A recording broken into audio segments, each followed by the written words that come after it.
Welcome to another stream here on Kitchen Meta.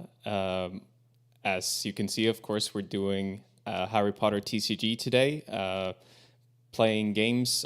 First presenting two new decks, and then we'll be playing some games to show off the decks and also some other matchups with decks from previous streams that have been shown on the channel.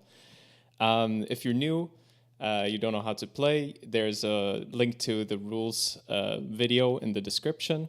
It might be hard to follow along to the games if you don't know some of the previous decks, but if you want to check them out, they're all on the channel. And if you have questions during the games, feel free to put them in chat or the comments if you're watching after the stream has aired. And yeah, we're playing the classic format, but with some house rule changes. So my house rules, you can find the explanation for those in the description box as well. But to sum it up, Caught by Snape is banned. The unique rule only applies to your own board. And also last time there was a viewer who pointed out that we were not... The starting player was not drawing on their first turn. And this is apparently a house rule that I have been playing with that I forgot was a house rule. So I'm making it officially a house rule now. The starting player is not drawing on their first turn. This was something I think we added just because the starting player advantage is so great. Even with the rule, it's still a very big advantage. We even talked about maybe the starting player should... instead get one less action on their first turn to try to even things out. That way, one person would always be one action ahead after ending their turn, sort of, which might be the most fair solution. The original rules are quite imbalanced, with these rules still kind of imbalanced, but a bit less so. So I like the house rule. We'll keep playing with it for these streams where I'm doing my house format.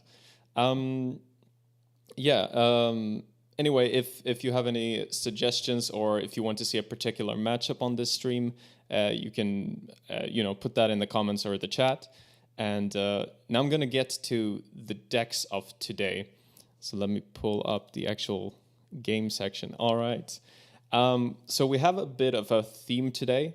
I'm presenting two new character decks, which you will be familiar with if you've seen other decks on the channel. As usual, to put it briefly, okay, let me adjust my portrait here. There we go. All right, that's better. So character decks use Ron Weasley as their starting character to make it so your character cards only cost one action to play. And of course, as I've shown in previous streams, they use Seamus Finnegan to get more actions and Ginny Weasley to get more cards. Of course, because you draw so many cards, you can afford to use Seamus Finnegan's ability that requires you to discard 2 cards to get extra actions. And the... because character decks are, if they get this rolling successfully, what I call the engine, they draw a huge amount of cards, and this means that you can include fewer copies of each card that you need, because you're still likely to see it because of the fact that you're drawing so many cards. And also, this allows you to play more obscure combos. It's easier to play combos that require a few different cards because you'll just see more cards in general, so you're more likely to actually pull that combo off. And this means that in the character deck archetype, we're allowed to try out some weird things that we're not really able to try out in other cases. So in this deck, the first deck that I'm showing today, called Steelclaw Ron, this basically spawned from the idea of taking a card that didn't seem like it could be useful and trying to make it useful. In this case, that card is Rubeus Hagrid. So Hagrid says that whenever one of our creatures does 3 or more damage to our opponent, it does 2 more damage. So the reason, I mean, normally he doesn't really work because you're spending 2 actions to put him into play. You don't even know if you will draw him. Are you supposed to play 4 copies and then pay 2 actions just to deal 2 more damage per creature? It seems kind of clunky, especially given the fact that your opponent can get rid of him with Dobby's appearance or picking on Neville. But if we're playing Ron, it's only 1 action to get Hagrid into play. And also, the extra copies of Hagrid that we draw, they will just be fodder for Seamus to discard. So the rest of the deck is trying to make use of Hagrid, of course, which leads us to the next logical step in the deck, which is creatures. So in order to trigger Hagrid, we need creatures that deal at least 3 damage. We're playing Mandrake and Cunning Fox. We are not playing a card that I've shown before on stream called Sandstone Gargoyle. So this could be an interesting option. I'm not sure that it would actually be better. I don't think so, but I'm mentioning it because it could be relevant in the thought process of this kind of deck. So the Sandstone Gargoyle, it says that when it does damage, it does 2 more damage if our opponent doesn't have any creatures. And it only requires 3 power, which is unlike the other creatures that we're playing. So Sandstone Gargoyle, if they don't have creatures, it will deal 3. And since it would deal 3, then Hagrid would apply to it, at least the way I understand the game. So then you would deal 5 damage with the Sandstone Gargoyle. However, of course, then you are suddenly susceptible to the extra damage being disrupted. So and by disrupted, I mean by our opponent playing a creature card. Suddenly, our creatures will be dealing way less damage. And I figured we don't want that, so therefore we're not playing Sandstone Gargoyle. But if for whatever reason you find that usually your opponents are not playing creatures, you might still want to include this just because it will allow you to deal damage to them faster. You get this on the board quicker and you deal a little bit of extra damage. So it's an option. But the creatures we are playing each require 5 power and do 3 damage a turn and have 1 health. It's Mandrake and Cunning Fox. So Mandrake has an extra ability that we can use an action discarded from play to put a non-healing character card from our discard pile into our hand. That is basically never relevant, but in theory, the card is better than a Slytherin Serpent, which is just like a Cunning Fox. So we're playing the Mandrake just for that reason. And of course, once we have these creatures on the board, we want to make as much use of them as possible. And the normal problem with creatures is, of course, that they deal damage gradually. So even though they will be dealing 5 damage each when Hagrid is on the board, if we don't get enough time to deal that damage, we lose. So we are playing a card called Steelclaw in this deck. Well, actually, I see now that I'm blocking this card. There we go. We're playing a card called Steelclaw that says it's a spell that requires 4 power. It says all your creatures do damage to your opponent. So by playing this card, we can basically get 1 extra turn of creature damage without actually, we're skipping turns essentially, and we can play several of these in 1 turn. So let me get back here. So we can play several of these in 1 turn, and thereby deal a huge amount of damage. Imagine, let's say we have 1 Mandrake, 1 Cunning Fox, and 1 Hagrid. Then suddenly every Steelclaw that we play will be 10 damage. So you can see how this could quite quickly be pretty powerful. If we have more creatures, of course, it's even more damage. And we're also playing a card called... I'm going to hide myself again. Or move over here. We're playing a card called Platform 9 3/4. And this is just on those turns that we're trying to close the game out. This is to give us extra actions. We normally have 3 actions with Seamus, but with platform 9 3/4, we could, for example, play 2 creatures, then use Seamus to get our 3rd action. Then we use platform 9 3/4 to get 2 more actions. What this does is it requires 5 power, and in order to play it, we have to discard one of our lessons for play, and we get 2 more actions. So in that scenario, we could play it, discard a lesson, get 2 more actions, and then play 2 Steelclaw after having played the 2 creatures, which will now... so the Steelclaw will deal more damage because we were able to put more creatures on the board. So that's how we can go from just dealing damage once per turn to suddenly killing our opponent in one blow. So that's why this deck is kind of scary. And yeah, that it's I think an interesting concept, and shows that, the versatility of character decks, you can kind of jam a lot of game plans into them. Another thing I'm going to be trying out today that I'm playing in this deck is this card. Let me move over again. Here we go. We're playing Put Outer. Something I mentioned in the video about muffling draughts on the channel before. It's an item that requires 4 power, and it says we can use 2 actions to choose one of our opponent's cards in play and return it to his or her hand. So in the muffling draught video, I was talking about how if you're facing a character deck and they're playing muffling draught, let me pull that card up.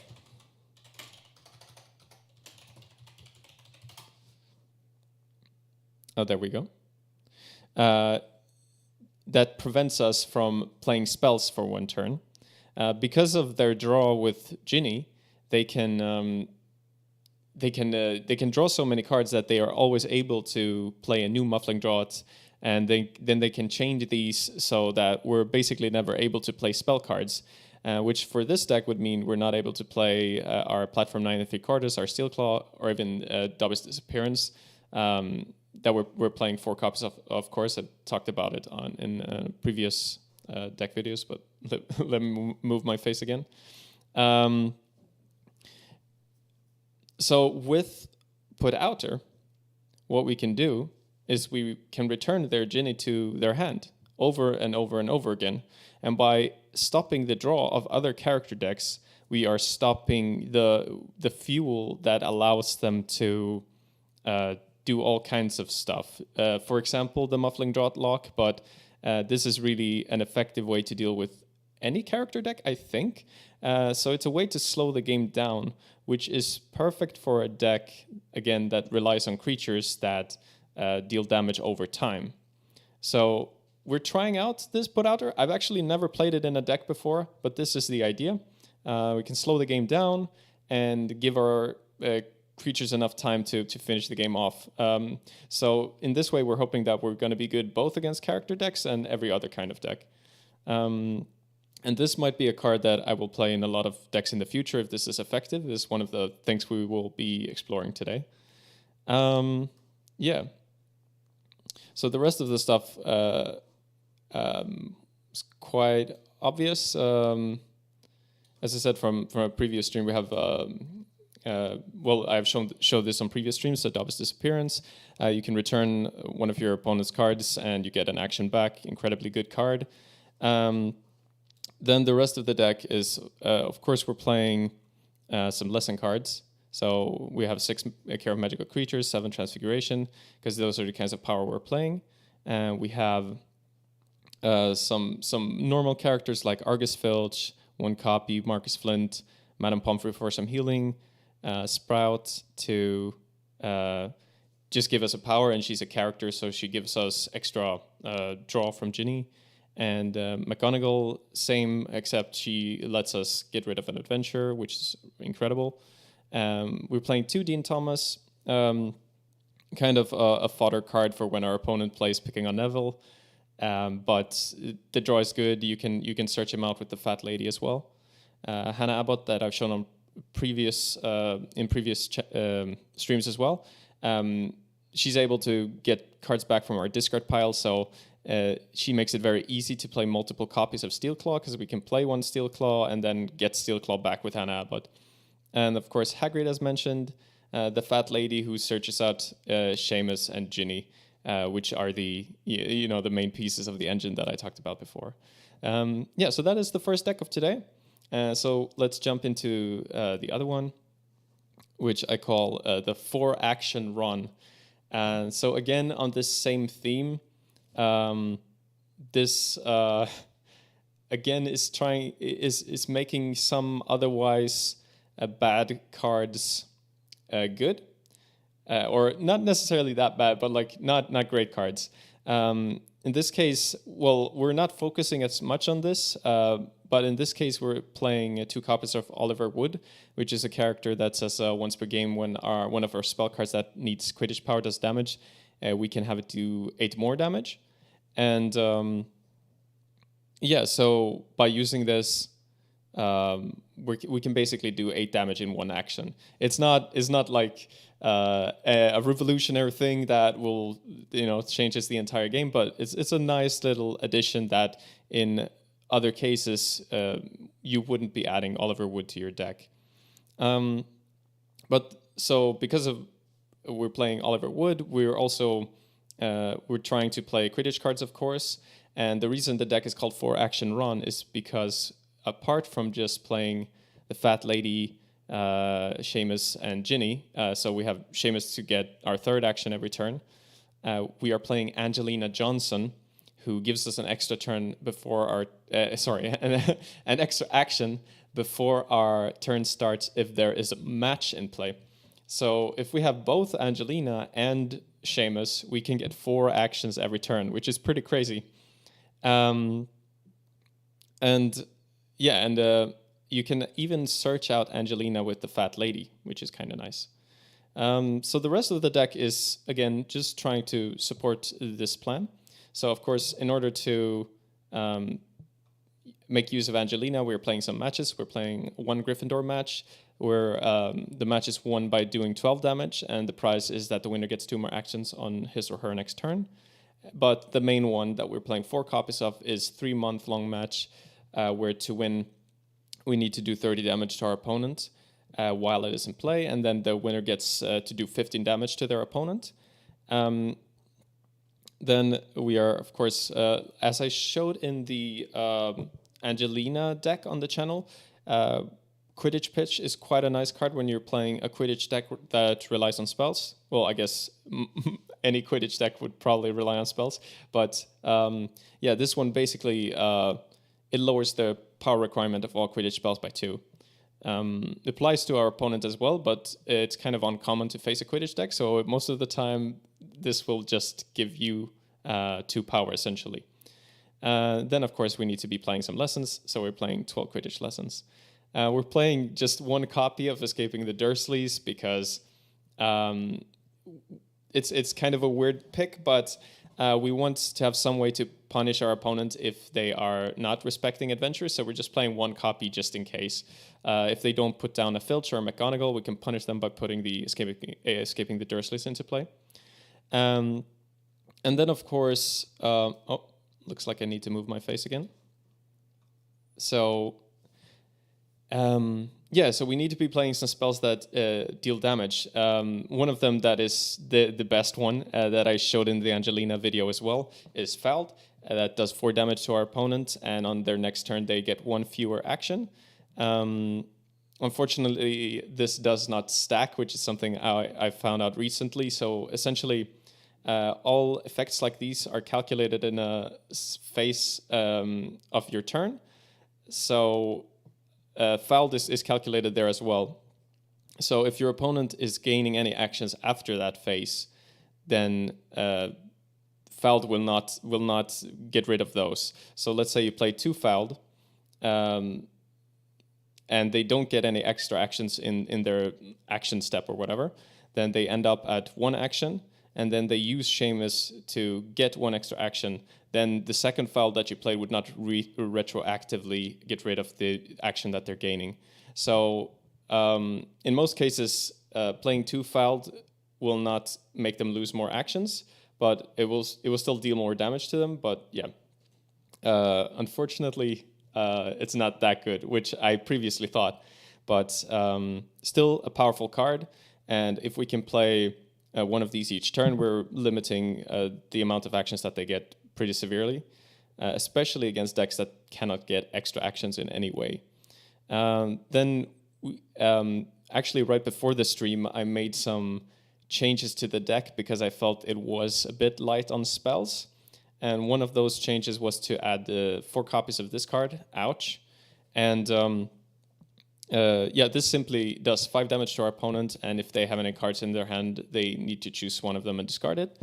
And I'm also playing 3 Spiral Dive, which because, so Spiral Dive, I also showed it before in the Angelina video, but this one discards, lets us discard any number of cards from our hand and do that much damage to our opponent. And because we're drawing a lot of cards with Ginny, because we're a character deck, this means we can do a lot of burst damage with this card and suddenly finish our opponent off if we have a lot of cards in our hand. And if we're playing, since we're playing a 3-month-long match, if we ever get this into play, and if we ever get to 30 damage, we're going to be dealing 15 more and probably finishing the game. So if we, by any combination of spells, Oliver would do the 30 damage, then we're probably going to win the game. So that is basically how the deck functions. Then, of course, because we're a character deck, we need to be playing some characters as well. So we have some normal ones. We have Filch for adventures, McGonagall again for adventures, but also she gives us a power. We have Dean Thomas to get us 3 cards. Hooch provides us a Quidditch power. We are not playing a Broom because there's no Broom that we really want in this deck, and we don't want to add one just in case we draw the Hooch. So she's simply a card that gives us a power, but that's good enough. And we have Quirrell to 2 copies because we cannot search him out in any way, so we're hoping to be able to draw him in the cases where we're up against a creature deck. In those matchups, he might be important. And then we're playing Pomfrey to heal a little bit. Same thing, 2 copies because there's no way for us to search her out. Hannah Abbott can get back any important piece, some particular spell that we need or whatever. Really good card. And then again, Oliver Wood that I talked about. And the rest I already mentioned. Angelina, the Fat Lady, Seamus, and Ginny. So there you have it. The entire 4-action Quidditch deck. So basically it gets to a state, or it wants to get to a state where it has a lot of actions, and then it can play a bunch of Quidditch spells in a very quick fashion and win a match and kill our opponent. And it's time for these decks to go head-to-head now. So let me write to my helper for today.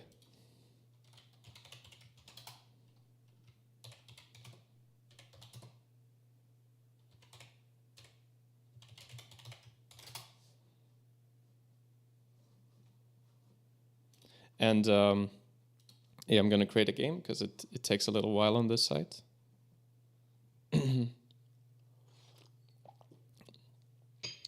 And again, for later, if you have suggestions, a matchup that you want to see, we will try to fit it into the schedule.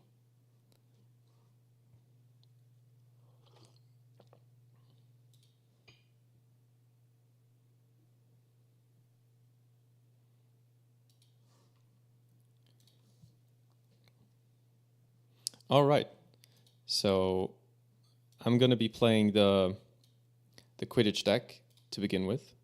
Oh, no, I need to fix my camera again. There we go. All right, I think that's good. So we need to roll to see who starts. Roll for 9. And okay, so I guess we won the die roll, so we'll start and get our starting hand. All right. Well, so far this is not great because we didn't get Ginny, or the fat lady who will help us get Ginny. We did get Dean Thomas, so we can play him and use him to get 3 cards, and hopefully then we'll find a Ginny or a fat lady. All right, so we got the fat lady. We can also we can play Seamus as well and use him to get an action. We already have access to a match, which is nice.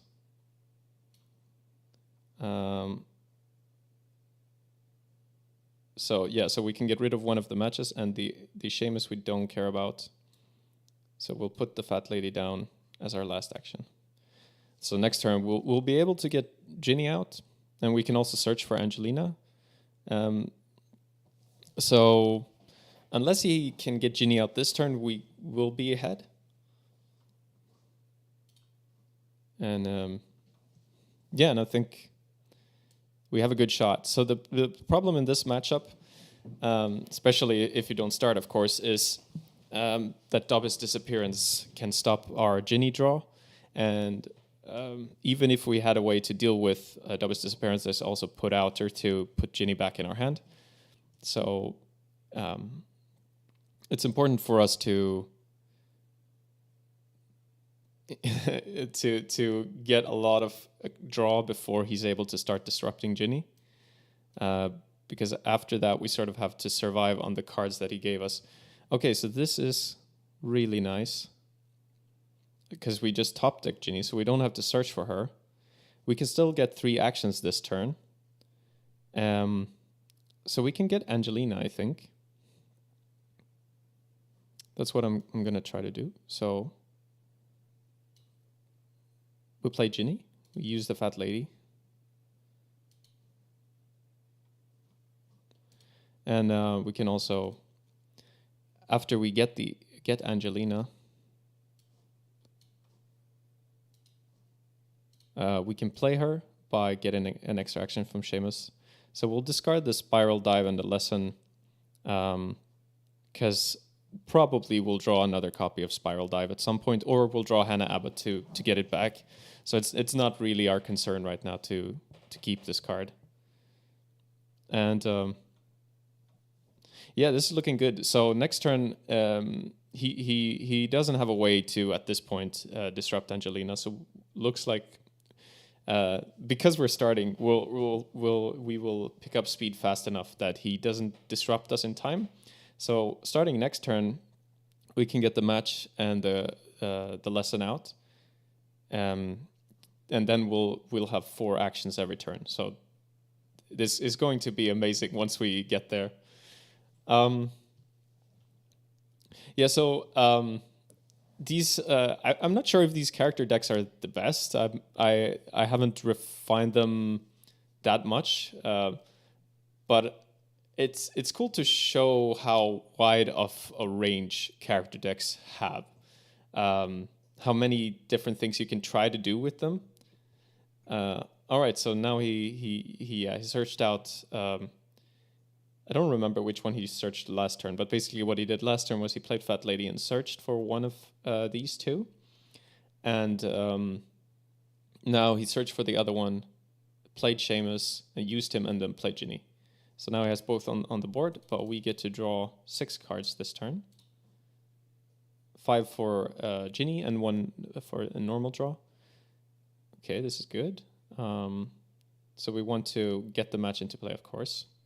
So we can play Hooch. She will provide us the Quidditch power that we need. And then the 3-month-long match. And then we can use Seamus, discard Filch, and I guess discard the match. So because we know what he has,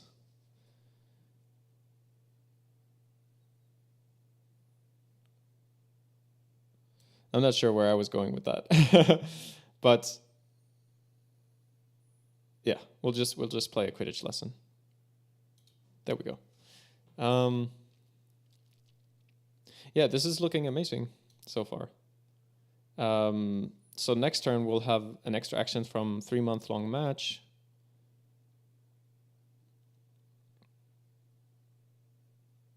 And we have a lot of draw. I could have played another character, because we can still get to the amount of power we need to play fouled next turn.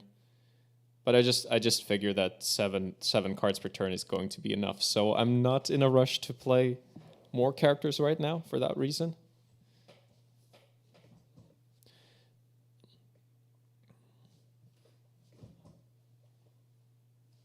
So he's using the fat lady. Okay, so that's strange. I guess he doesn't have things to advance his board state right now, or maybe he just thinks he needs the extra draw because he used an action to find Dean Thomas, and then he played him, used him to draw 3 cards. So he's seeing a lot of cards now, and he's using Seamus to get another action.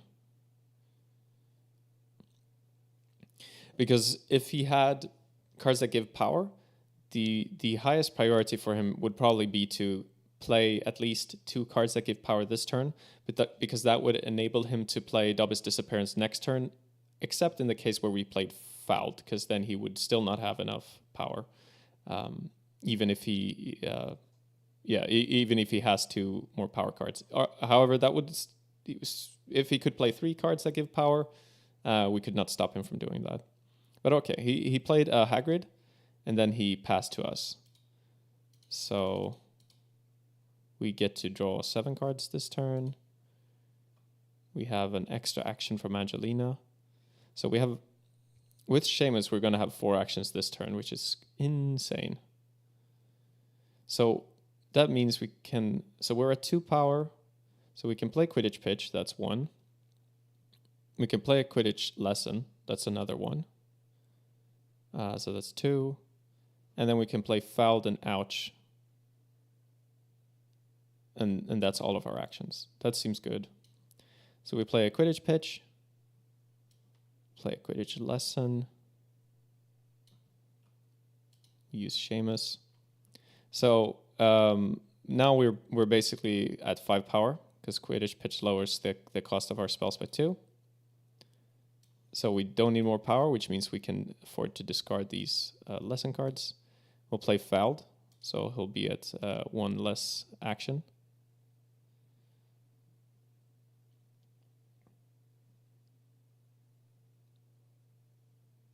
He just waiting for him to send them to his discard pile. All right, there we go. And then our last action is going to be the Ouch.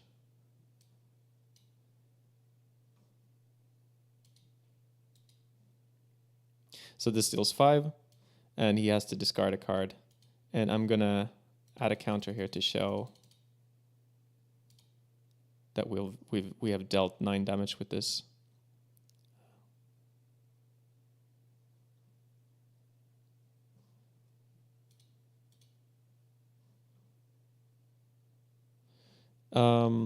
Oh yeah, that was all of our actions, so I'm going to pass.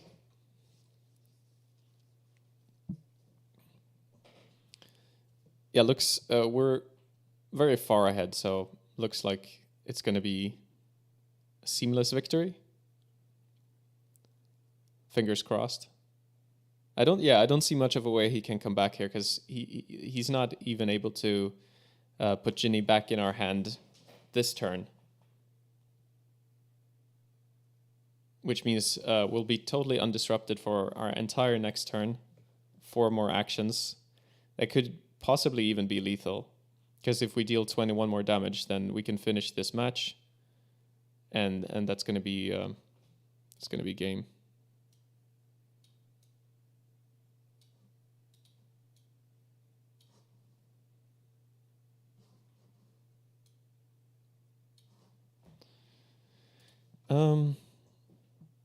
All right, so he drew with Ginny, played 2 lessons, and he's thinking about... No, wait, he passed. Sorry. So... Oh yeah, so he had one less lesson one less action than normal because we played fouled, of course. So now we can draw 7 again.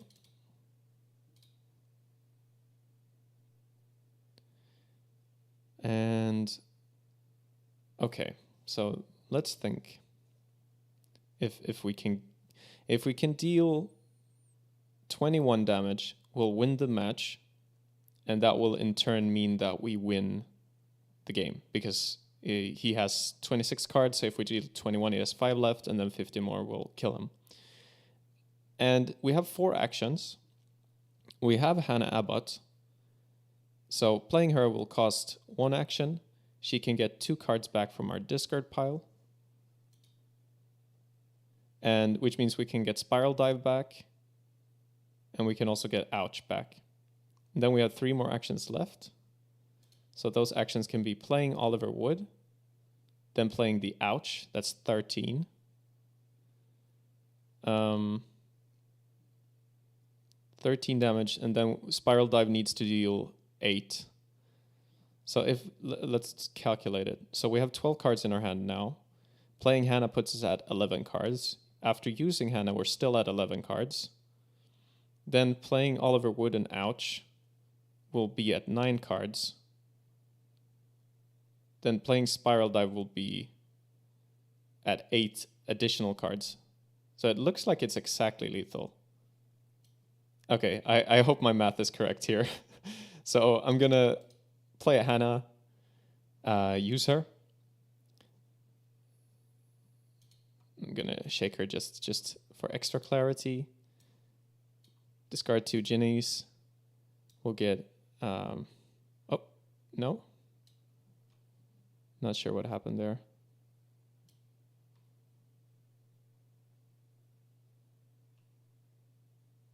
Oh, okay. We'll get Ouch and Spiral Dive.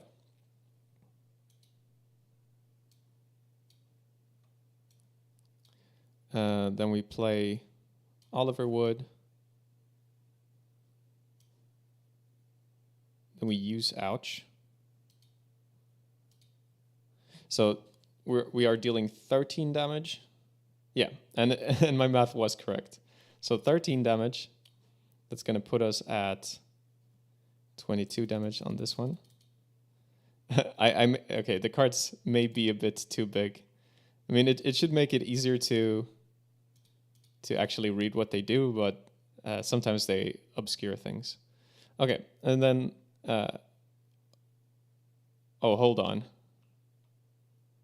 No, I messed up because in order to get that last action, I need to discard 2 cards.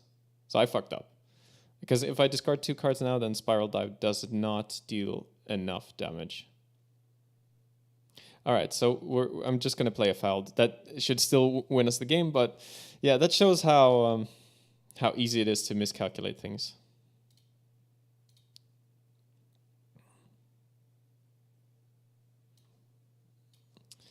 Damn. All right, but yeah, so he could put this match back in our hand, but he also needs to stop us from playing Spiral Dive. So it's a tall order. And I don't think he can, actually, because he only has... Even if he uses Seamus this turn, he will only have 2 actions.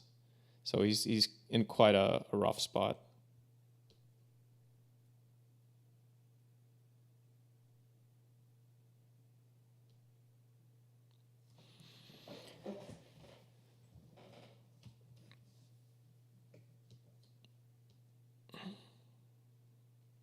All right, yeah, that's a rough turn. He just discarded with Seamus and played two lessons. So I'm just going to show him Spiral Dive and write GG. So Spiral Dive will, of course, mean that we can discard the 8 cards that we have in our hand, and he only has 8 cards left in his deck, so that is game. All right, so we're going to ask him for a rematch, but we're gonna switch sides, of course.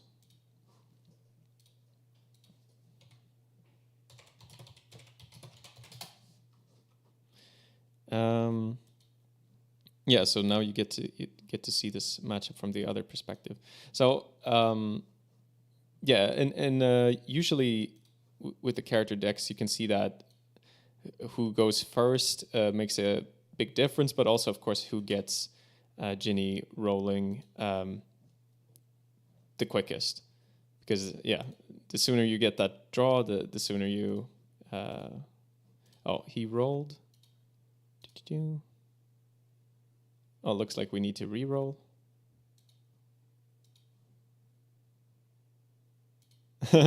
Yeah, that has not happened before.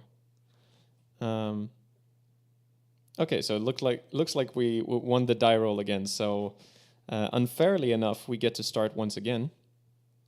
And of course, we have Fat Lady in our hand, which will be the first thing that we use because we did not have the other pieces. Yep. So we just find a Ginny and put her in our hand, and then we have to pass because that was our 2 actions.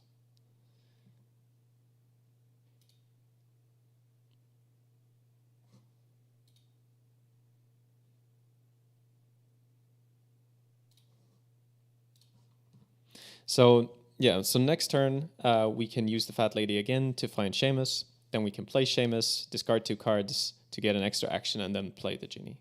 This is the typical way to use the Fat Lady. Of course, it's not as quick as just drawing Ginny and Seamus, but you can't always do that. It's actually highly unlikely. And by playing the Fat Lady, if you get her in her starting hand, that guarantees that you will have both Ginny and Seamus in play on your second turn. Unless your opponent messes with you, of course. So it's quite good. Okay, so he did something similar. He played Seamus, Fat Lady, and searched for Ginny. Yeah.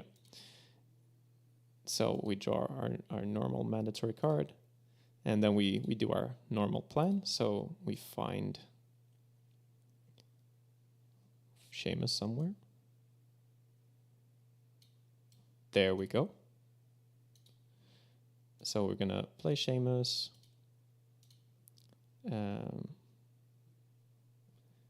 Use Seamus to... So we discard this lesson, and what else?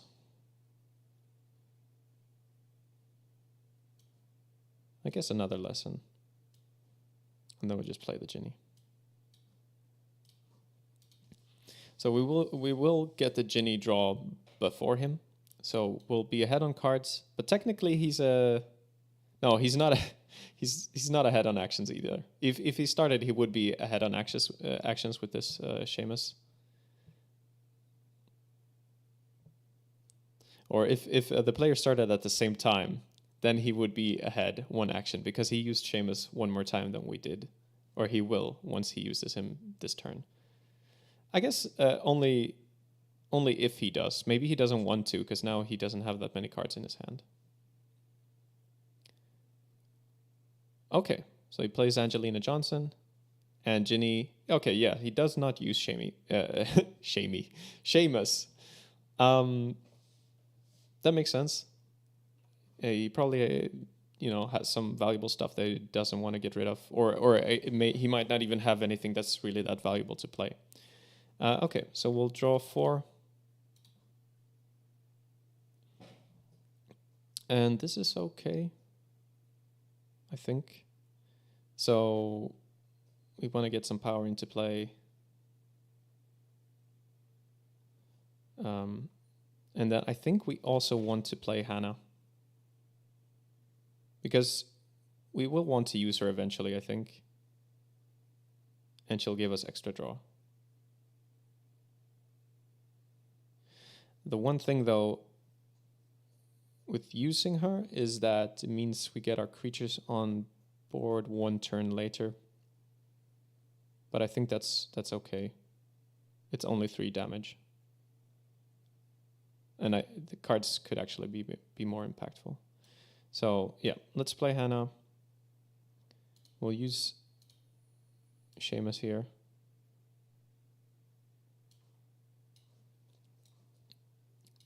I guess worst case scenario. we can use Hannah to get lessons back. That would be kind of silly, but yeah, that's the idea. And because we can get to 4 power next turn, that also means that we can start putting his Ginny back into his hand with the Dobby's disappearance.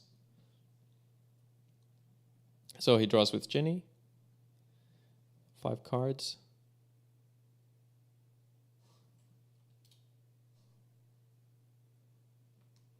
Oh, to the guy in chat, I have not tried playing on Tabletop Simulator. If you're still there, then let me know if you have. Is it good? I don't know. I have no idea. Maybe it's better than this. So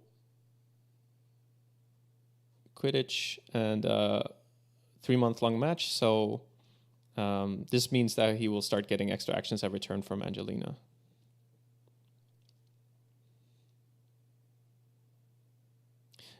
Okay, and he discards 2 to get a 1 more lesson out as well. So, yep, we can draw 5 cards now, because we have the Hannah as well. And yeah, maybe. So I definitely got punished here, because me discarding the lessons was too greedy. I think it was definitely too greedy, given that we only draw 5 cards a turn.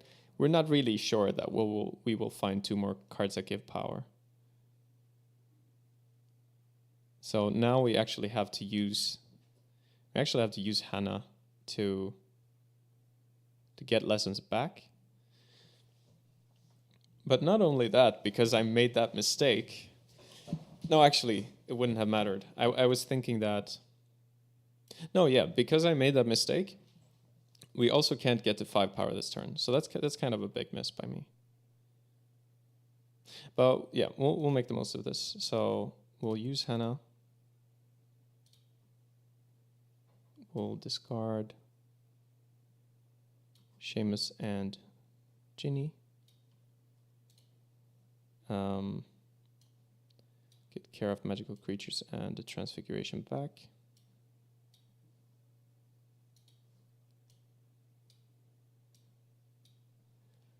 Yeah, so we are super punished here because we still have to discard creatures now. I'll go with a Mandrake. And I should mark that I've used Hannah. So the platform is good, but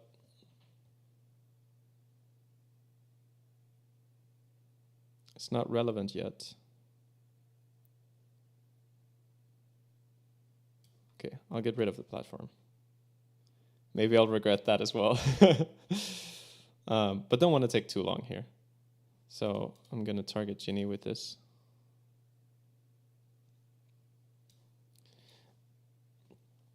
So we could also return Angelina or the match. But I think we'll just keep the disappearance. Because as long as he doesn't have that many cards, we're sort of fine. So we have 1 more action because we play the disappearance. And funnily enough, the best thing we can do with that is to draw a card, I think. I mean, we could also use the Fat Lady to get Dean Thomas.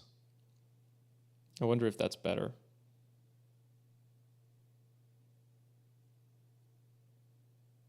We could also get McGonagall with the Fat Lady.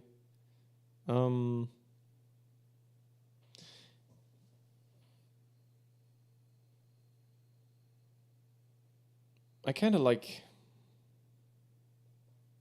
I like getting McGonagall. I think that's better than drawing a card, because drawing McGonagall is better than a random card right now, I'm pretty sure. Where is McGonagall? There we go.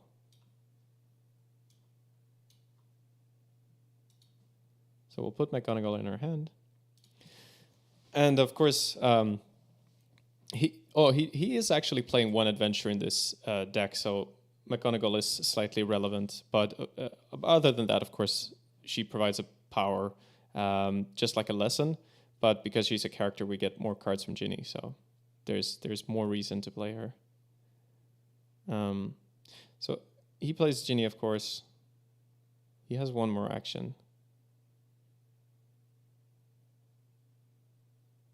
Oh, he's playing fouled, so that deals 4 damage to us. 4 damage, and we will have 1 less action on our next turn. And he needs to mark the progress. So I'm gonna shake this just to show him that he needs to mark it. Okay, so now I draw 5. And we only have 2 yeah, so we have 1 action this turn by default, but we can use Seamus to get 1 more. So what we want to do is play this McGonagall. We shake the Seamus. We don't need the Fat Lady or Seamus. We already have them. And we can play Dobby's Disappearance to put Ginny back. And now we can start putting creatures on the board. So we'll play Mandrake to start with. Could play Hagrid to get the extra draw, but I figure we have enough draw now, so we just start putting on the pressure with the Mandrakes.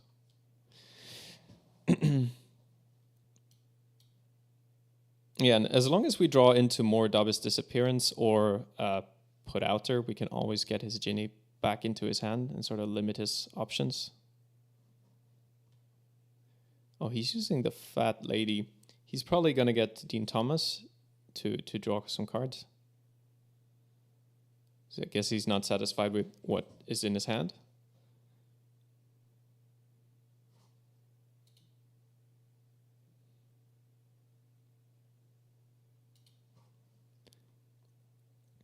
Yeah, so he got Dean Thomas. Playing him and using him to draw 3 cards. And of course his last action is going to be to play Ginny. Because he at least wants to force us to spend the time to put her back in his hand. Oh, and yeah, and he still does have the extra action from Angelina. So he can actually play a 3rd card here without even using Seamus.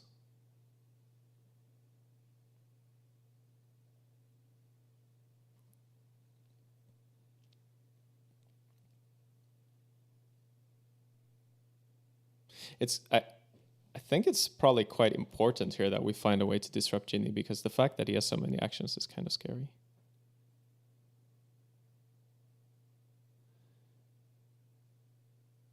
Because we need to make sure that he's not able to win this match and thereby, kill us. And if he draws a lot of cards, he might just be able to do that. So we draw 6 cards, and we deal damage with the Mandrake. Huh. All right, do we have problems now? We cannot do anything about Ginny.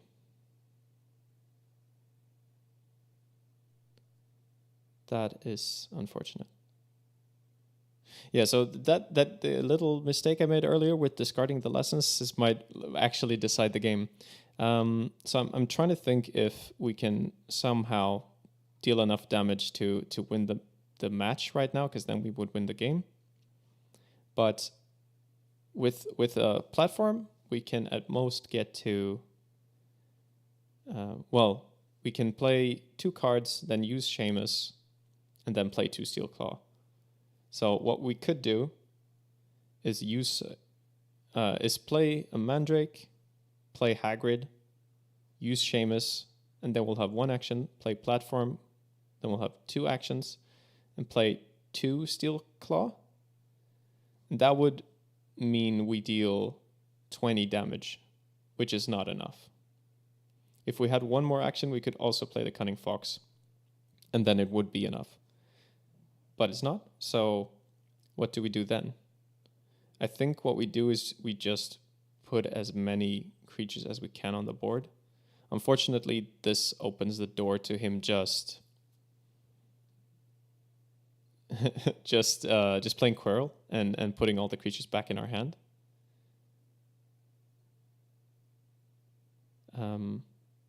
Another thing actually I could do is use the last action to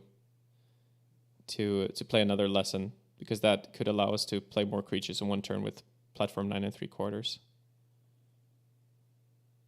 Maybe that's what I'll do. All right, so first action will definitely be Hagrid.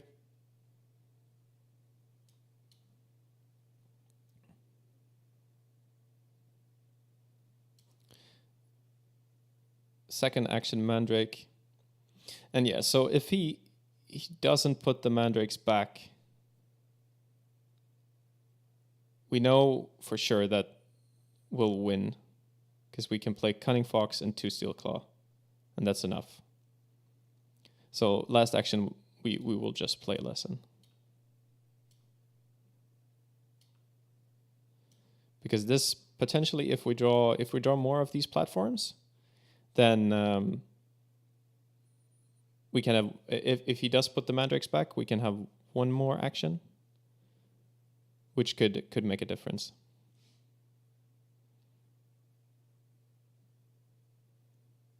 Because then we could play 2 Mandrakes, use Seamus, play 2 platforms, and then play 3 Steelclaw. We would have to draw another Steelclaw, but it means it's possible for us to win the game without starting our turn with creatures on the board, which is good.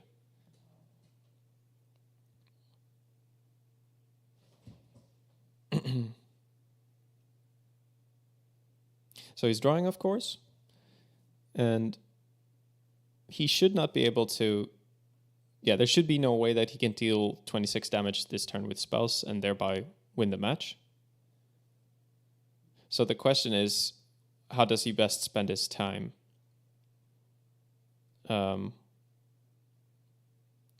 Maybe he will play Quirrell to put our creatures back. Maybe he will heal himself with Madame Pomfrey because he's close to dying. Yeah, if he doesn't use Quirrell, then I think he can be pretty sure that he's going to lose. Okay, but he probably just didn't draw Quirrell. Okay, so he's playing 1 ouch. So we take 5 damage. And then we have to discard a card, so we'll get rid of the fat lady. Okay, and then he's playing another ouch.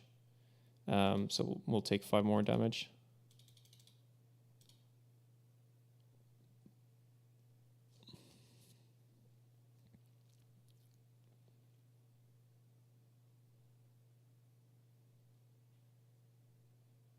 Oh yeah, we have to discard another card. I almost cheated there, but okay.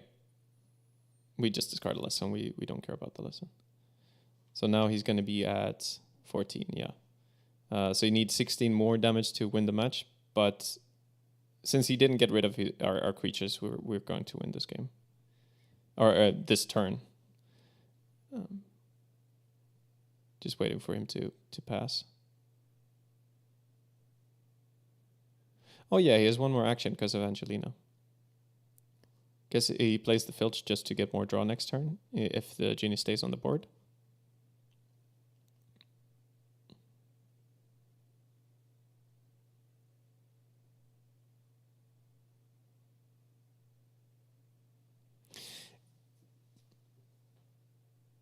Wait, he still has 1 action? 1, 2, 3, 4. I guess. Okay. So he searches... Wait, Oliver Wood? I'm pretty sure Oliver Wood is not Gryffindor. I think he's Hufflepuff.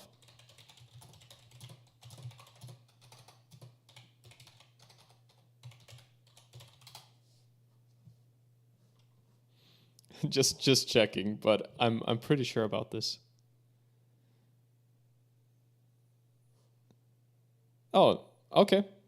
I'm wrong. Oh, yeah, I mixed him up. I was thinking of Cedric Diggory, I guess. Yeah, never mind. So Oliver Wood is Gryffindor. He's like the captain of the team, I think. Okay, cool. Anyway, yeah, we'll just draw our normal card because we have Game right here on board. So we'll deal 5 damage with each of these mandrakes. Then we'll play 2 Steelclaws, which means we'll deal 10 damage with each of those, and that's game.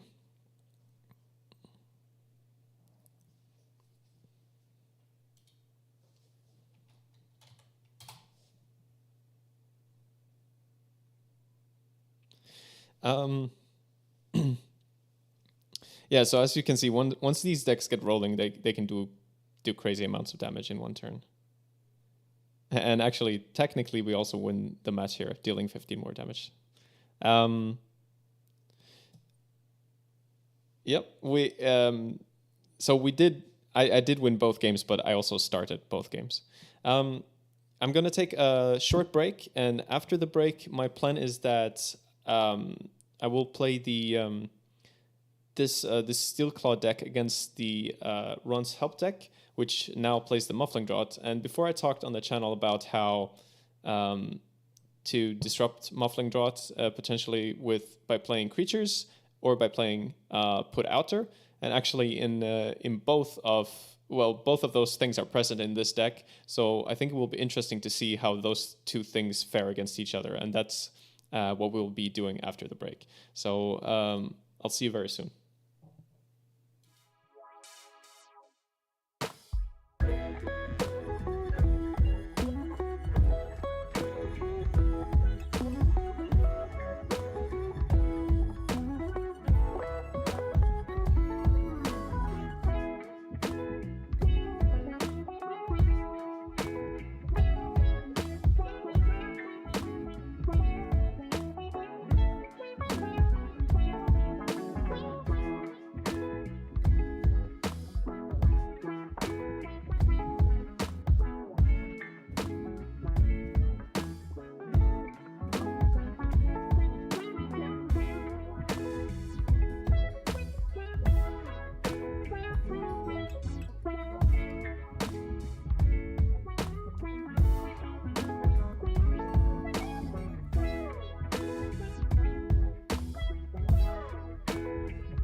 All right, we are back with the Run's help deck versus the Steelclaw Run that was presented today. We're gonna roll once again to see who starts. Okay, so for once we're not going to be the one starting.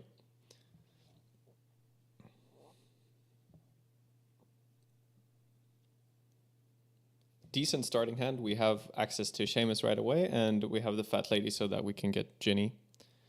Of course, since we are behind, that may not be enough, but we'll see. It really depends on how good his start will be. Okay, so he's playing Dean Thomas, using him to draw 3 cards. Oh, and he drew into Ginny, so he will have Ginny rolling right from the get-go. So that's a big advantage to him. All right.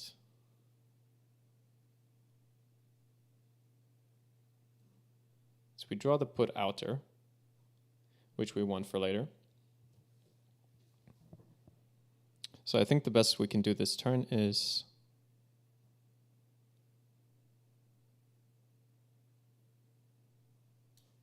to play Seamus, to use him, get rid of the fox and a lesson, because all the other stuff we we want to keep for the short term, and the creatures we need later once we're actually established.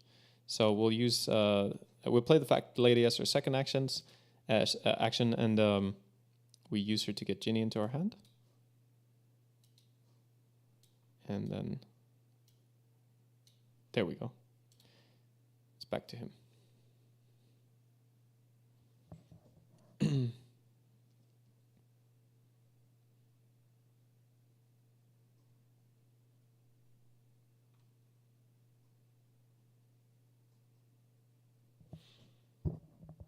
So, of course, he's drawing with Ginny. The one advantage we have is that he does not have Seamus yet. And so he's playing the Fat Lady now and using her. And of course, he's going to get Seamus.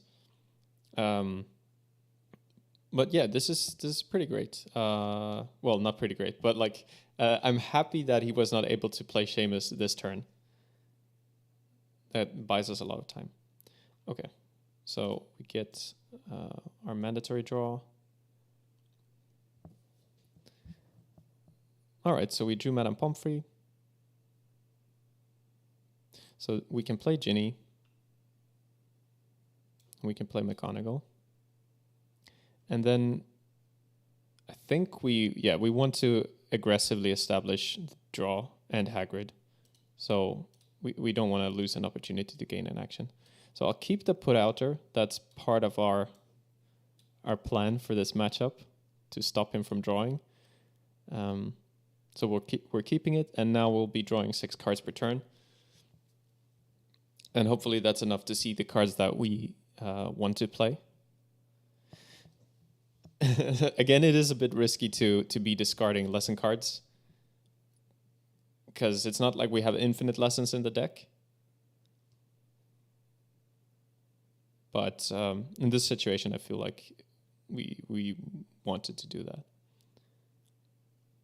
We'll see how how hard we're punished. Maybe I'm prioritizing the put outer too much now, because I kind of wanted to demonstrate the power. Actually, maybe I should be ignoring it, because it could sort of be too late to start using it, because he will have drawn a lot of cards. But I don't think so. I don't think it's too late yet. Okay, so because the problem with trying to disrupt Ginny, of course, is that if they already drew all the cards that they need to finish the game, then Ginny is no longer relevant. So if your plan revolves around doing that, then you're gonna have a bad time. So yeah, here's a problem. We did not draw more than one card that gives power. So yeah, we are once again punished. Probably we should have discarded the put outer, play the 2 lessons. Next turn we can get to 4 and play a Rubeus Disappearance. Yeah, I probably was holding on to this too much. Still, we would not have been able to get to more than 3 this turn, but that's better than 2. So I guess our first action then... Well, our first action actually could be to use the Fat Lady and get Dean Thomas. I think that's what we'll do. Because, yeah, that's more efficient than using an action to draw a card. So we'll get Dean Thomas. We'll use his ability.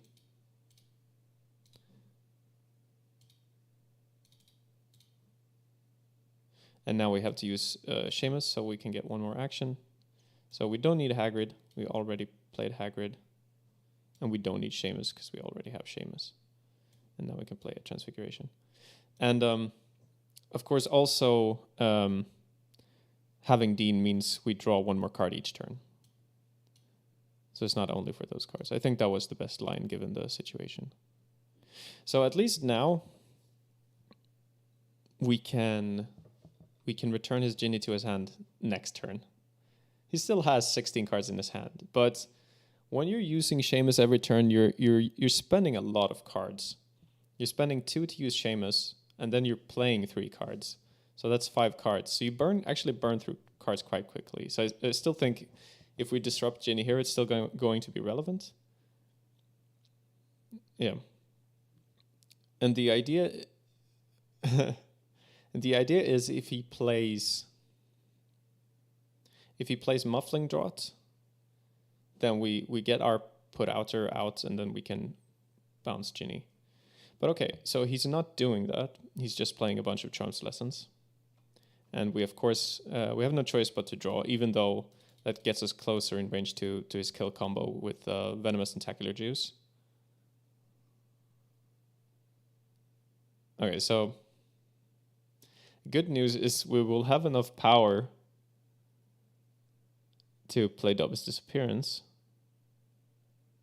The bad news is we don't have any Care of Magical Creatures power. But okay, we'll make the most of this. So we play these 2 lessons. Then we use Seamus. We discard Ginny and the Fat Lady. And I play Rubeus Disappearance on Ginny.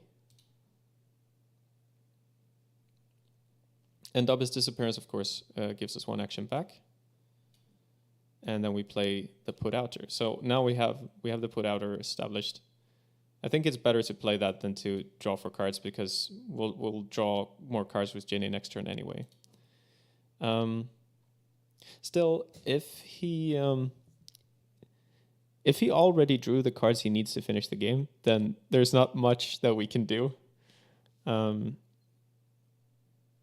But I feel like it's not that likely that he did. It seems like he didn't, because if he did, he would not be playing Ginny. He would just play the cards he needs to finish the game. So that is really good news for us. Yeah, and he may have drawn a Muffling Draught, but he looks like he didn't draw the Potion's power to back it up. So if he plays Muffling Draught, we can use the put outer to put his Ginny back. But that's 2 actions, so there's still some reason to do that. If he doesn't, we'll just use the Rubeus Disappearance, which doesn't cost us an action, or any actions.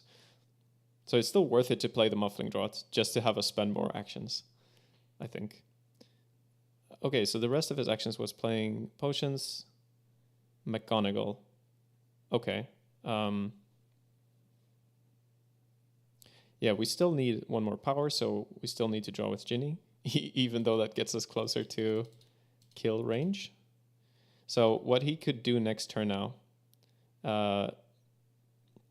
is play a 1-shot and 2 Venomous Tentacular Juice, and then we'll be dead. I think, yeah, we're probably... I haven't done the exact math, but with that, we should draw enough cards to be dead. But we're just going to assume that he can't do that yet. So we play the Dobby's Disappearance to put his Ginny back. And then we're going to try to set up as much damage as possible for next turn. So we use Seamus. We discard Ginny and a lesson. And then we finally play a Care of Magical Creatures lesson. And that means we have 2 more actions. So we play Mandrake and Cunning Fox. And this, if he doesn't kill us this turn, I think we will be able to kill him on our next turn.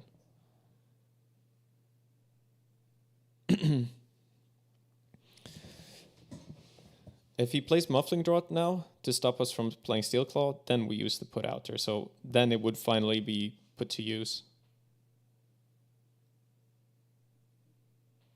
And I've never seen this card in action before, but it's making sense for this particular reason.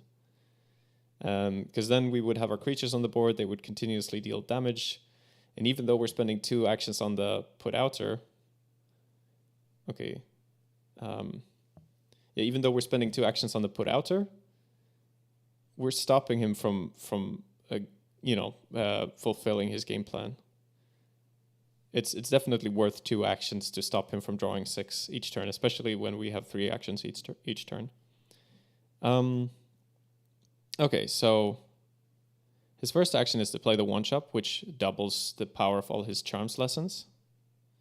So this puts him at 10 power. But what else is he going to do?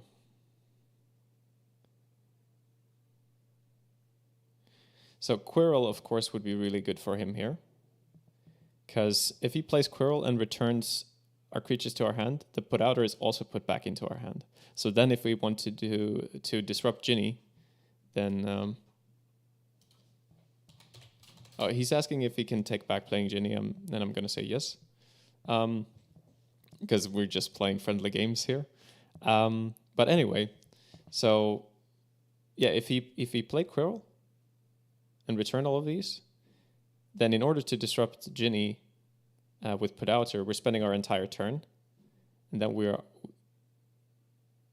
Wait, what? He's able to kill... All right, so this was the problem that I was talking about. So he did already have the cards that he needed to win the game in hand. So he's playing Dobby's Help to force us to draw 10 cards.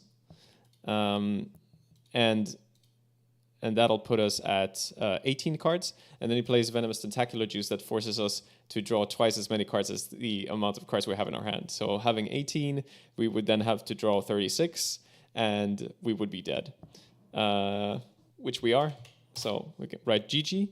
And I guess, yeah, then we can try another matchup.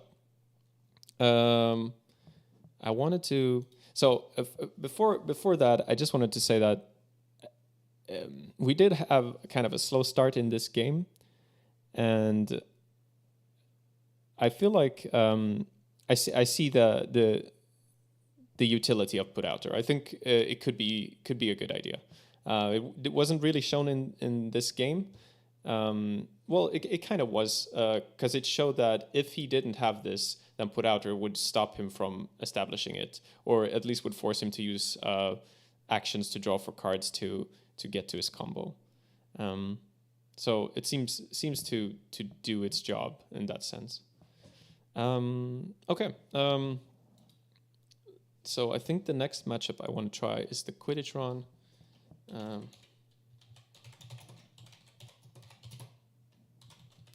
Versus a more normal so-called deck.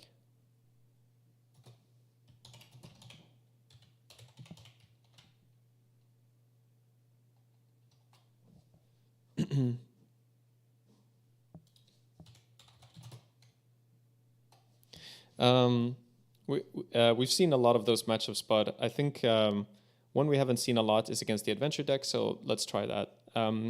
In my mind, the Quidditch Ron should be very favored, but we'll see.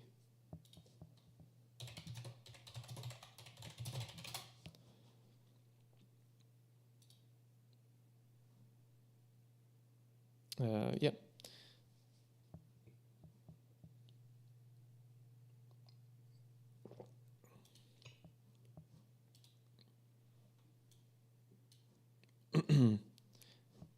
All right. So we're gonna roll.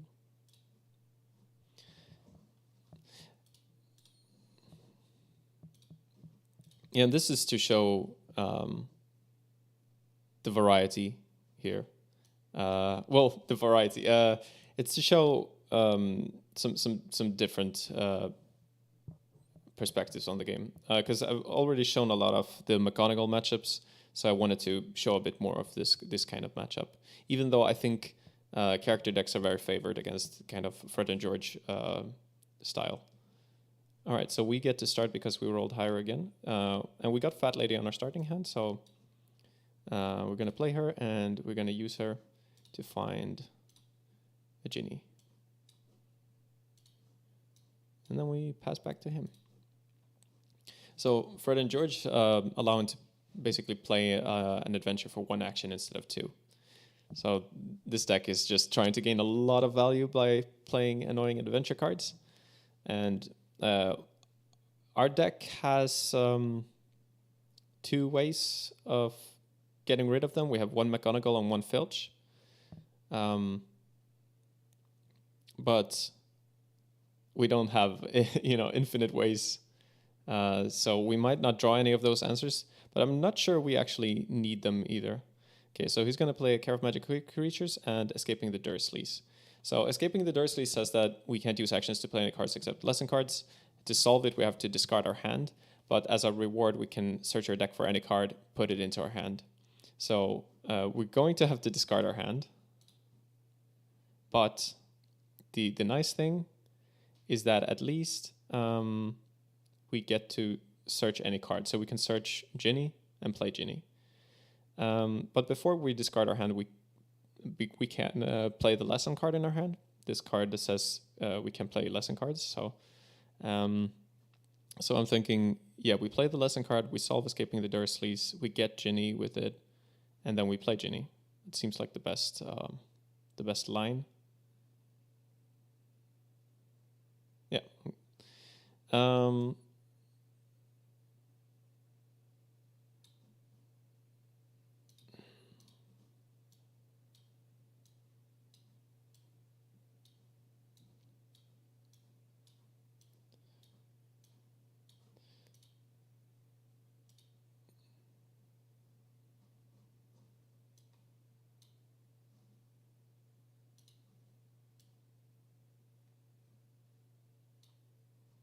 So we get Ginny, we play Ginny, and we pass back to him.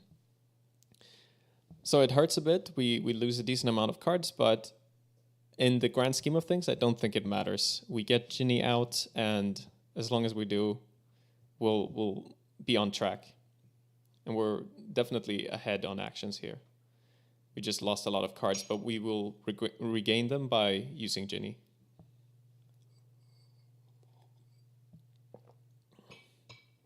All right, so this is another great one. Through the Arc says your opponent can't play spell cards, which of course is relevant for us. In order to solve it, we need to skip 4 actions. Our reward is that we get an item, which is not relevant. So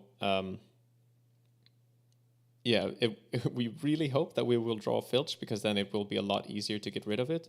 But because we are getting so many actions with this deck, if we have a match in play, maybe it's not the end of the world for this card to get rid of this card, because if we can get 4 actions per turn, we can solve one of these each turn. So let's try to get to that board state. We're going to get Seamus Finnegan with our Fat Lady. If we can find him. There we go. Second action, we play him, use his ability, and then we can discard these two and put Angelina into play.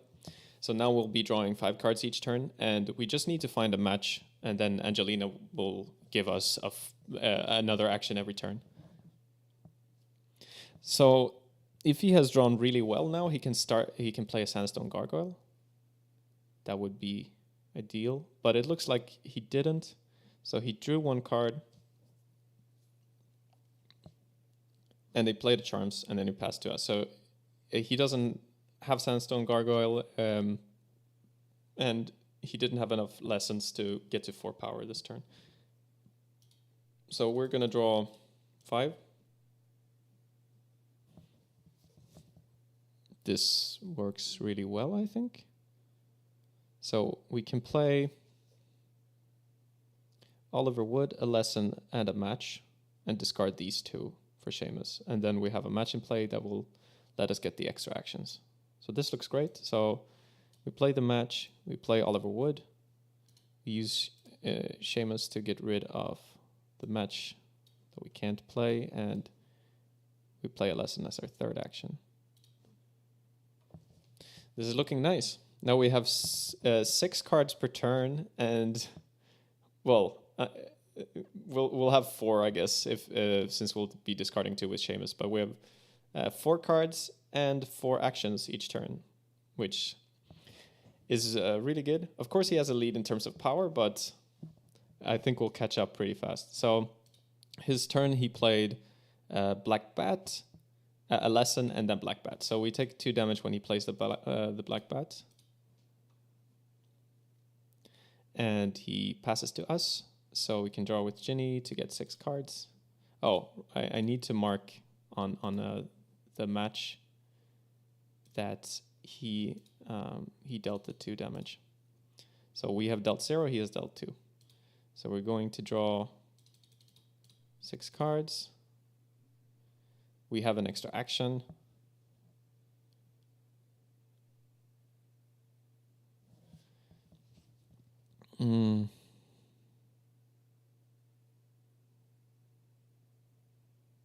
Yeah, so we could play 2 cards and then just skip 2 actions, so to get closer to solving this one.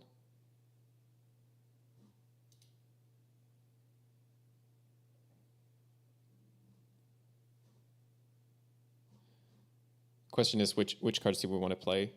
Quirrell makes some sense because we'll draw more cards and we want to use his ability eventually anyway.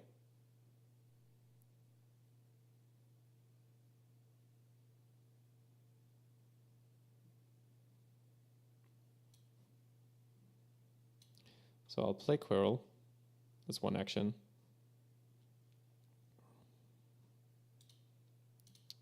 Use Seamus. So I'll discard the Spiral Dive, because I figure we'll either draw another one or a Hannah that can get it back. So second action will be the Quidditch pitch, basically putting us at 4 power, and then I'll skip 2 actions.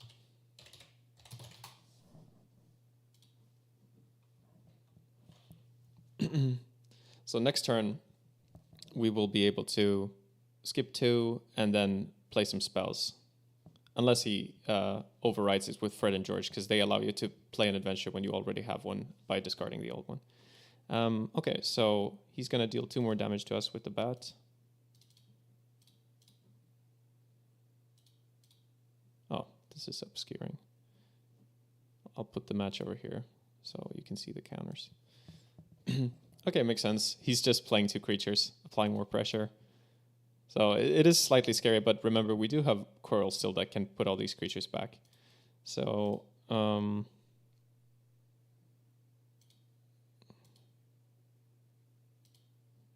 more to the discard pile.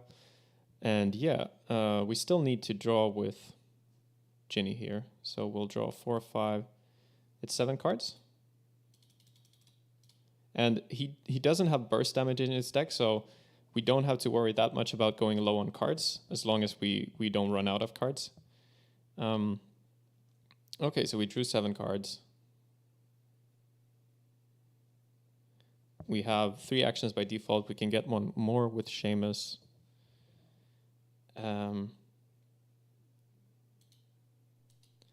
We'll get rid of it through the arc.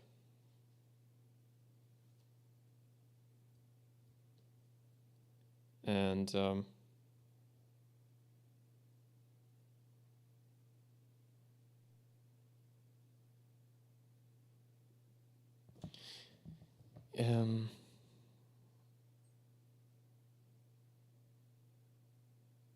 I'll use Quirrell to put his creatures back. And the thinking there is, then I can play Fouled, and then he can only put 1 more creature back on the board next turn. So we play Fouled. We use Seamus to get 1 more action. Discard the fat lady that we don't need. Oh, I guess I did this in the I may have done this in the wrong order, because playing the ouch first leaves him with fewer options on what to discard. Probably it's not going to matter, but... Oh, actually, no, never mind. I can't play the ouch.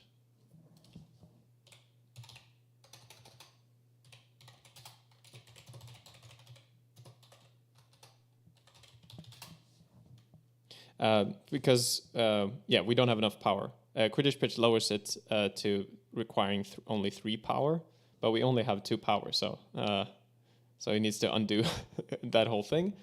And I guess then we just play a Quidditch card.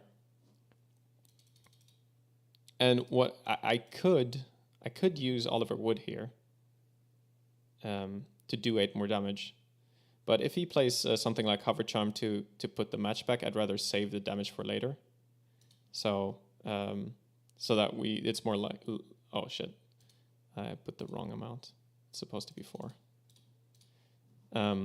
So that we're more likely to actually complete the match. We're not in a hurry to get the extra damage from Oliver Wood. We need to finish him off with, we need to finish him off with spell damage anyway.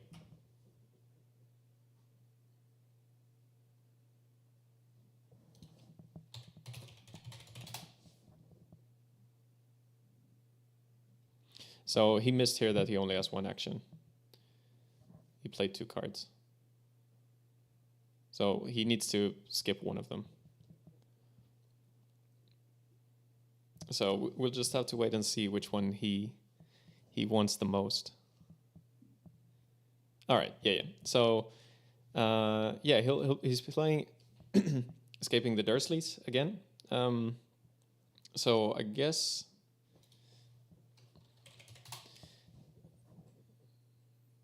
that means we don't really want to draw extra cards with Ginny. But so we'll draw our normal card. We have 1 extra action from Angelina still. Let's see if Filch was discarded. Otherwise, we can get him as the reward. Okay. So we'll solve Escaping the Dursleys. Actually, this time when I'll use this button, send my whole hand to my discard pile. That's much easier. So we find a card that we find. We are getting scarily close to dying here. So I'm wondering, do we really want Filch, or do we want something that heals us? Like Madame Pomfrey?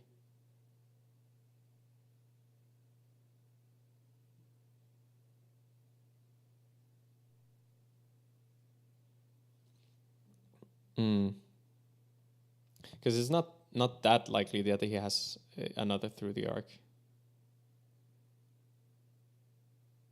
Or Escaping the Dursleys or whatever. Yeah, I think I'll get the healing. That should be the most relevant thing right now.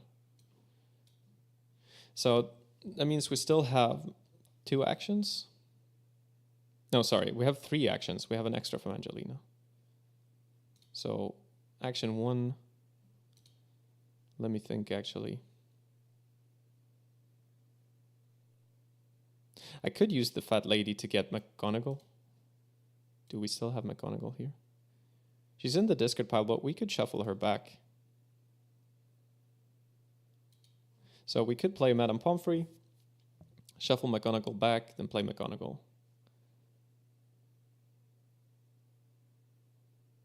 Seems like an okay idea. So it makes us proof against adventurers. We're sort of unlikely to be drawing into the cards we want anyway, and then we'll draw more cards next turn anyway. Okay, let's try it. Madame Pomfrey. We use Madame Pomfrey. So we'll get back. So we wanted McGonagall. What else? So we want spells, of course, that deal damage. Oh, looks like McGonagall was not. She didn't want to be there. I'm putting her behind my face, I think. Yep. She's behind my face. She's not gone. What else do we want? Fouled, of course. Can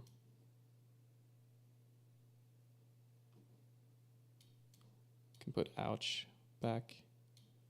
Another ouch. Actually, I think we'll just put all of the damage spells back.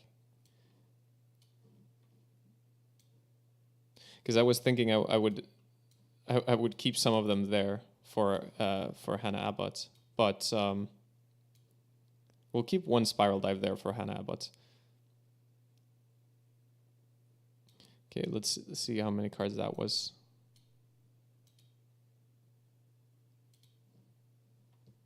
That was 7 cards. So we need 5 more. And I guess for those, it doesn't matter that much which ones we pick.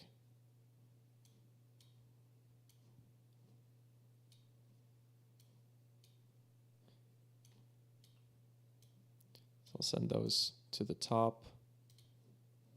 And then I'll use the fat lady to find McGonagall.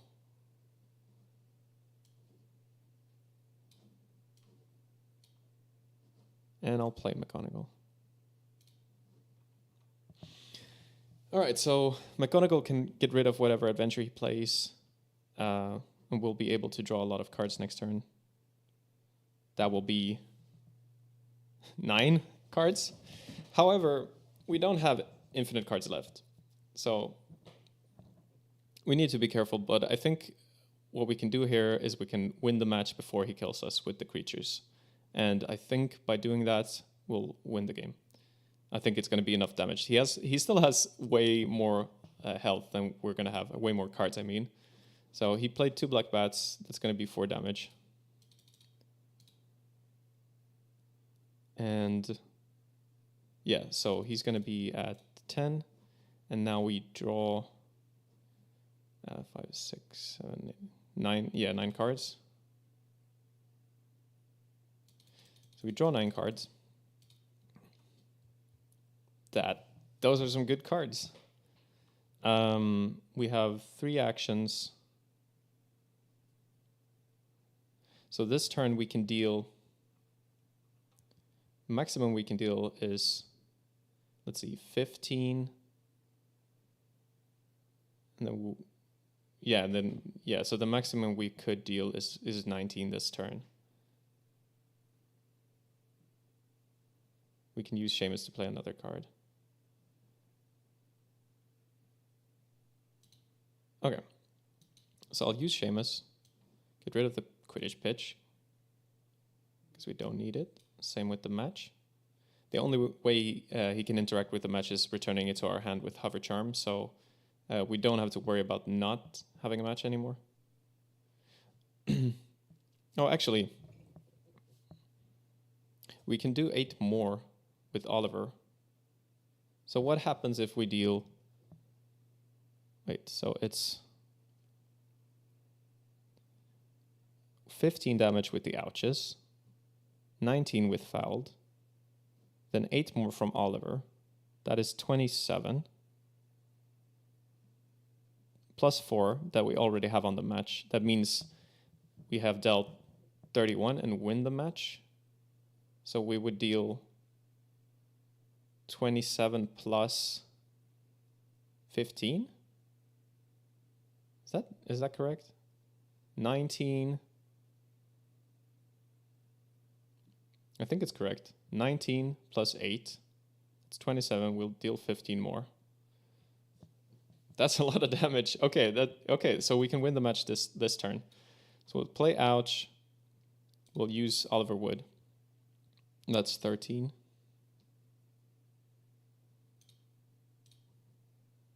And he also has to discard a card, but we don't care that much about that.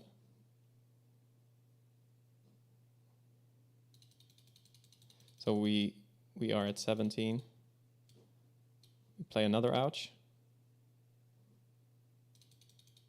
We go to 22.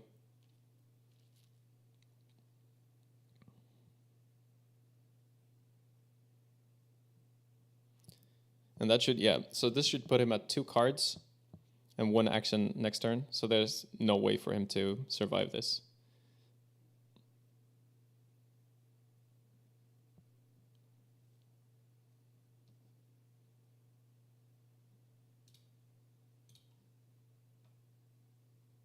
Looks like he didn't register, so I'll just shake the Ouch to have him notice. Oh, there we go. Let's see if did he... okay, he's discarding a Boa Constrictor. We'll play another Ouch. Go to 27.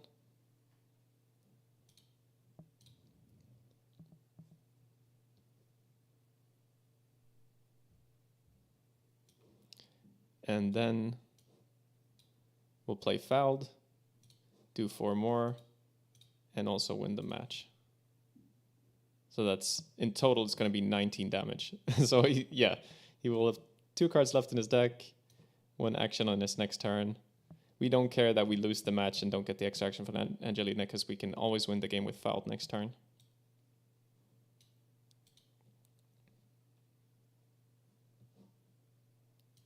And then we pass, and he deals 4 with the bats, but it doesn't matter. Because if he plays an adventure, we have McGonagall to get rid of it. And he only has 1 action, so he can't play Hover Charm and put McGonagall back. Even if he did. Yeah, GG. All right. I'm going to check if he has time for 1 more.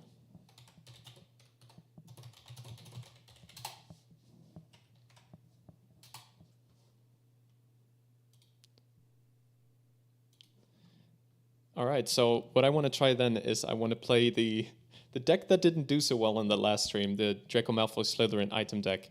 I want to see how it fares against one of these decks that don't have as much disruption in them. They mainly go for their combos.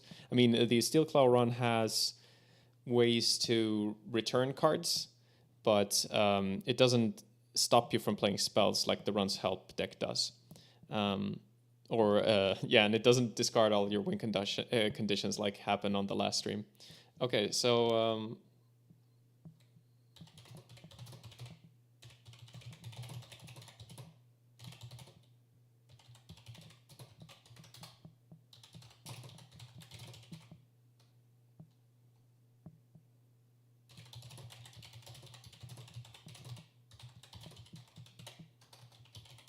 yeah, so I'm hoping that will, show the intended power of the Draco deck that did not get to shine at all on the last stream.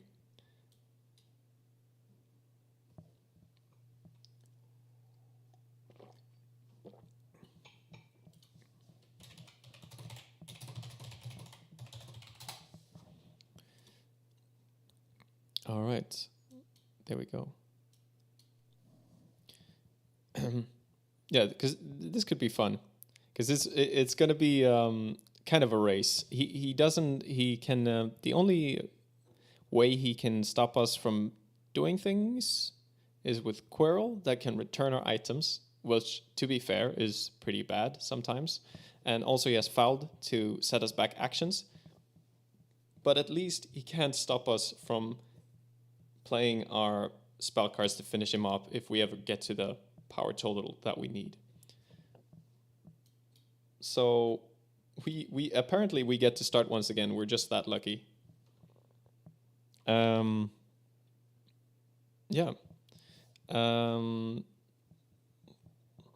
So we didn't get the ideal start where you were able to play Knut on the first turn. But it's okay. We'll just play 2 lessons, and starting next turn, we will be able to start using Draco. So for those who didn't watch the stream, the last stream, Draco, he just gives you an extra action the first time each turn you play an item. He got a really good start with both Ginny and Angelina, so we have a lot to contend with here. Okay. So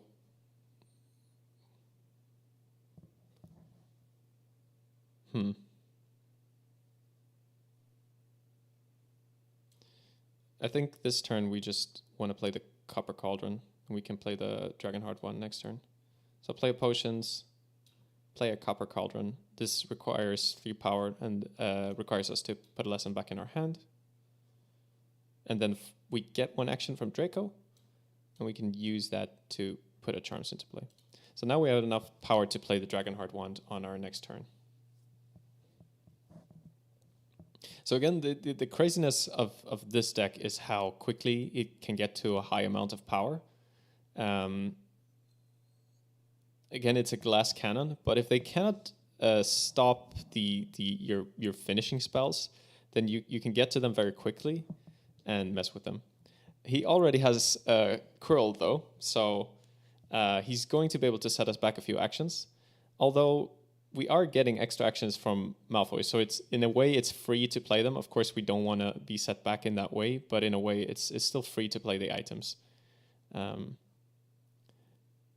Okay. Yeah, so I think we'll just try to force him to use Quirrell this turn. So we can play the Dragonheart wand, the book and the potions.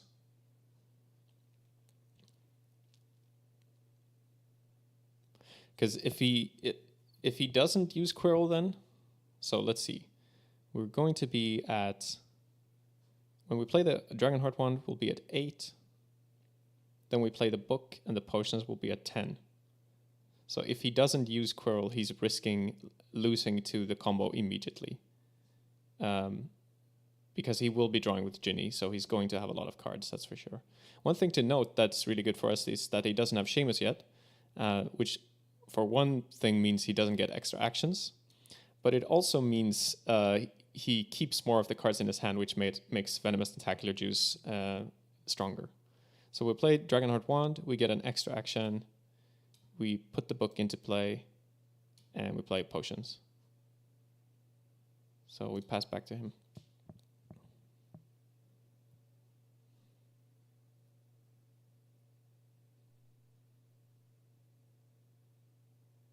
Yeah, so we're trying to bait him to use Quirrell now.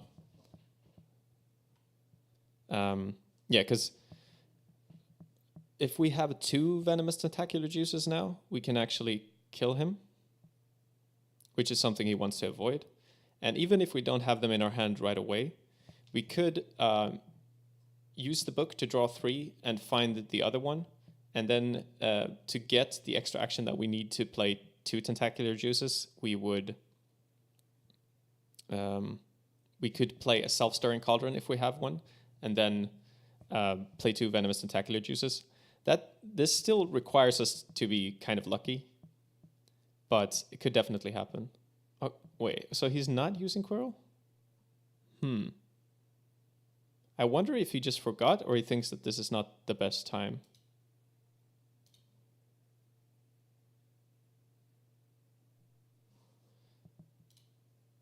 I'm going to ask just in case he forgot.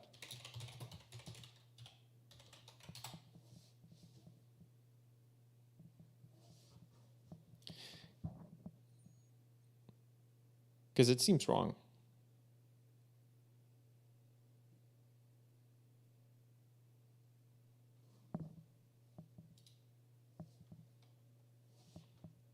Okay, he does. I'm not sure he has to.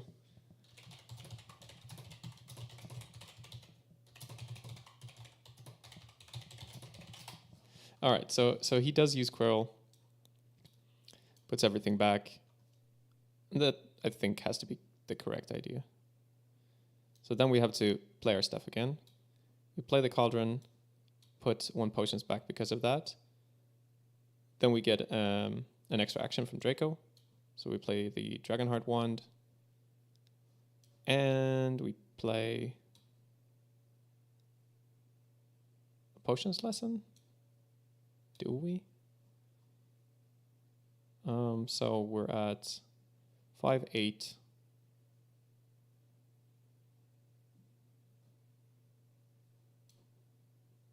Yeah, I'll just play the Potions Lesson. Because the standard book of spells, if we play it next turn, we'll probably trigger Draco next turn anyway, because we have 3 items in our hand, so maybe it doesn't matter that much.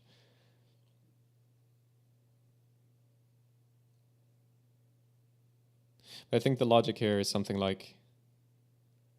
Actually, it doesn't matter much. The way we win next turn is if we top deck a Dobby's Help, then we can win immediately. Or if we top deck a Venomous Tentacular Juice. So that's 7 different cards. He used the Fat Lady, but then realized that he already drew Seamus. So he finally has Seamus now. So things are starting to heat up. But the worst is over in that he's already used Quirrell, at least. All right, yeah. So now he has basically all the power he needs to start playing cards, and he also has a match in play.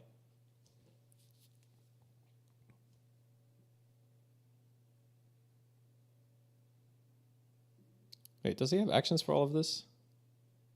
1 Seamus, 2 Fouled. Wait, did he play...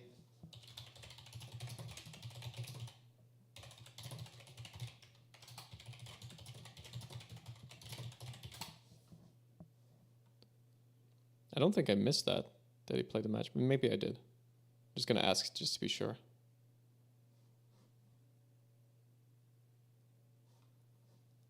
Because, yeah, otherwise he can't play... Okay. So I missed that he played a match. Okay, so he is able to play all of those cards this turn. So we take 4 damage from the Fouled. We'll have 1 less action next turn.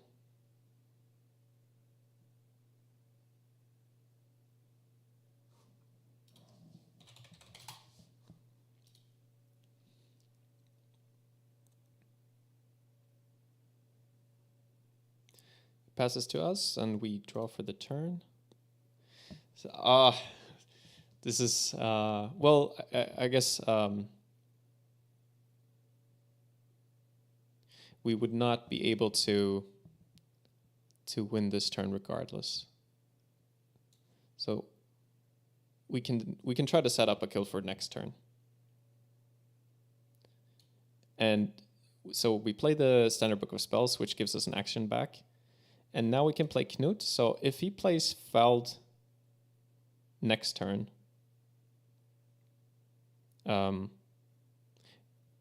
we can use the Knut to still have the normal amount of actions to make it easier to win next turn.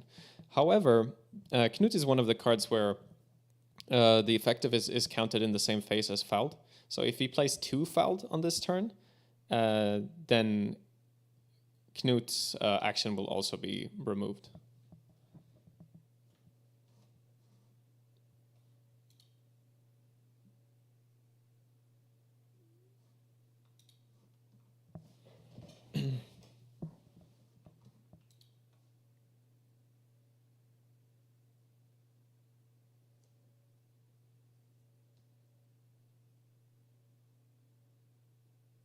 Yeah, so he's drawing with Ginny, he's using Seamus.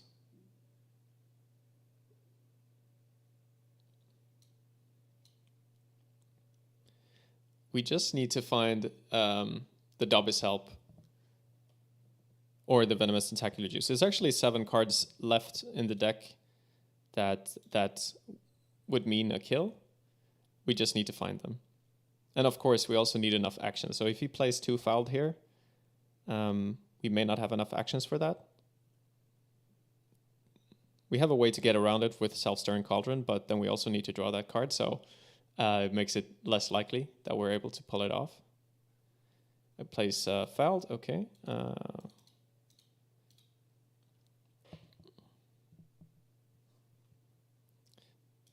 So good news is that he did not discard Dobby's Dobby's Help or Venomous Tentacular Juice, so it's even more likely that we'll be able to find it next turn now.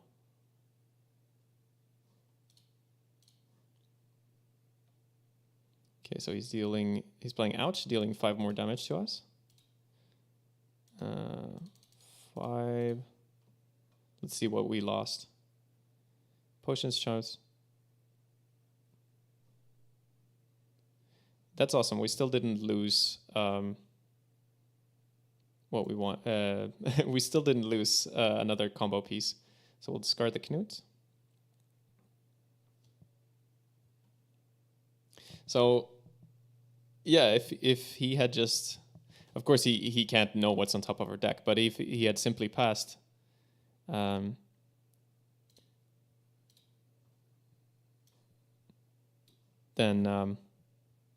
we would not be able to kill him. So because of Knut, we still have the normal amount of actions. So we get -1 from fouled, but +1 from Knut. So we're at 2 actions.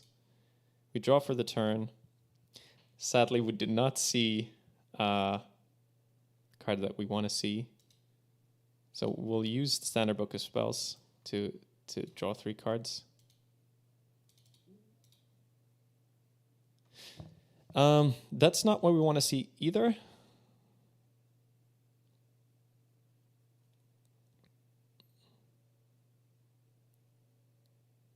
Yeah, he has 10 cards, so we could make him draw 20, but that's not enough to kill him. So we play the Sickle, which is the same as Knut, but it gives 2 actions. And we get 1 action back from Draco. And our last action can be playing the book. So it should be very likely that we can win on our next turn. But it's very likely that he wins on this turn. So we probably will still not get to show the glory of the Draco deck. But I promise you, it can actually win games sometimes.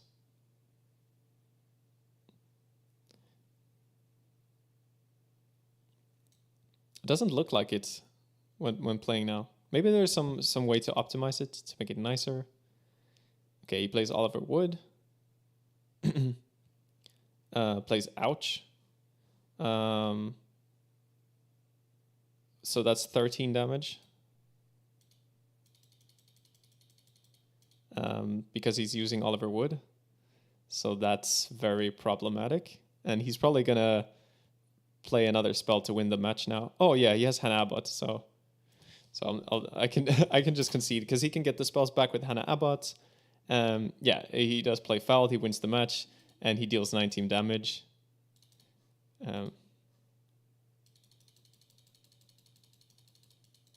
There we go. Good game. Good game and good stream. Let me go back to the screen. Yeah, that's going to be the end of today's stream. I want to say just thank you for watching. Normally I've streamed once a week, but for next week there will be a break because I have a test. But I'll be back, of course, in the future. I think the week after that, there will probably be a stream. So I hope you stay tuned for that. If you have any comments or questions, feel free to put them in the comments, and I will answer as best I can. So yeah, thank you for watching, and have a good day.